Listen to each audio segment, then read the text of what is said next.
Oh look, we're back in DC. We paid our outsourced animation studio 30 cents to make that background, and damn it, we are gonna get our money's worth. Duke is hanging out undercover at the Bureau of Engraving, where they've presumably been working around the clock to reprint all the money Cobra blew up a few episodes ago. Also part of the undercover detail are Scarlett, sure this is the 80s and a woman can work a blue-collar job just as well as a man can, and Snake Eyes, who put on a normal work guy shirt over his ninja outfit and left his mask on, because of course he did. Duke also checks in with the 12 or 14 other Joes patrolling the grounds for some reason.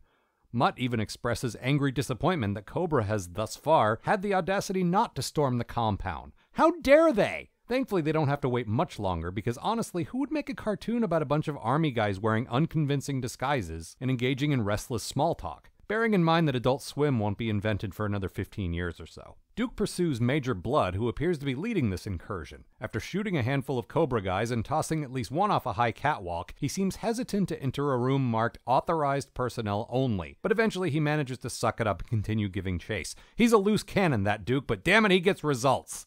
Actually, he doesn't, because he's knocked on his ass while the Major blows open a safe and takes a ream of A4 paper, which I think is just letter-sized paper for weirdos and Europeans? Oh, apparently it's a cassette of some kind. Destro's already tired of Cobra Commander's endless expositioning about it, actually. Play the tape, Major, before it decays with age. Sick burn. Oh, so apparently cassette A4 contains detailed instructions on how to break into Fort Knox, which seems like an easy thing to fix if said cassette has been stolen. Just add some security measures that aren't on the tape, dummies. I mean, I guess they do that because they send a bunch of G.I. Joes to fortify the joint, but those guys didn't exactly make a difference at the Bureau of Engraving, so I understand the fort's general being a bit reluctant to open the gates for these clowns. After prattling on about how impenetrable the place is, the general is immediately accosted by Zartan and the Dreadnoks, who are just lurking under him in a sewer tunnel. Irony! Remove the general's uniform. I mean, I know Zartan is an actual master of disguise in all the ways that Snake Eyes is not, and he intends to masquerade as the general now, but unless the script had stage directions along the lines of super creepy like a sex offender, I think the voice actor might be adding a layer of ickiness that was not intended. Zartan, as the general, orders the troops out of the fort and then immediately reveals himself when the Joes run in to see what's going on. Perhaps master of disguise was a bit too generous. Thankfully, Duke, Scarlett, and Snake Eyes, or as I call them, the Season 1 starter pack, managed to punch their way past some laser beams to safety. Somehow they're still cornered, though. What are the odds? The Cobras scramble to get the gold out through the secret floor hole, which I just realized was the only thing they must have learned from the mysterious cassette A4. Sewers exist. Then they load the gold into a special Cobra gold-stealing train for a quick getaway.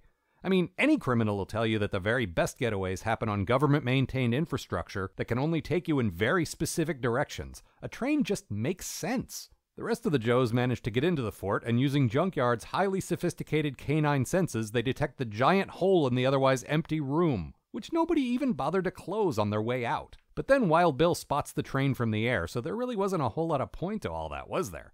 Also, seriously, dude, you didn't see the ridiculous snake train before your arch-enemies pulled their daring heist? The ground guys rolled up in about 100 tanks, but you couldn't be bothered to have a handful of airborne guys patrolling the general area on the lookout for something that looks like this? The Joes pursue the train by commandeering a bunch of horses. Yep, that checks out. And even though time is very much of the essence here, we apparently have hours and hours to watch this idiot fall off a horse a few thousand times. Also, Zartan said the Cobra train can go 200 miles per hour. Granted, my knowledge of galloping speeds comes from Back to the Future 3, but I'm still pretty certain horses can't go 200 miles per hour. Or, faster than that since the train already has a head start on these guys. But somehow, defying all logic and the basic laws of physics, the Joes catch up and stop the train, which is a little disappointing. More disappointing to me, though, is that Zartan isn't wearing one of those stripy train engineer hats. As they emerge from the wrecked train, Gung Ho says this.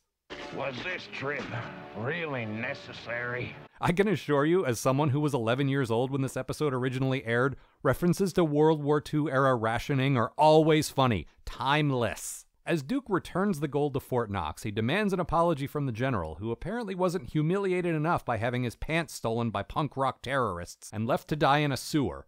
But yeah, Duke, that "I told you so" is mission critical, I'm sure. You dick.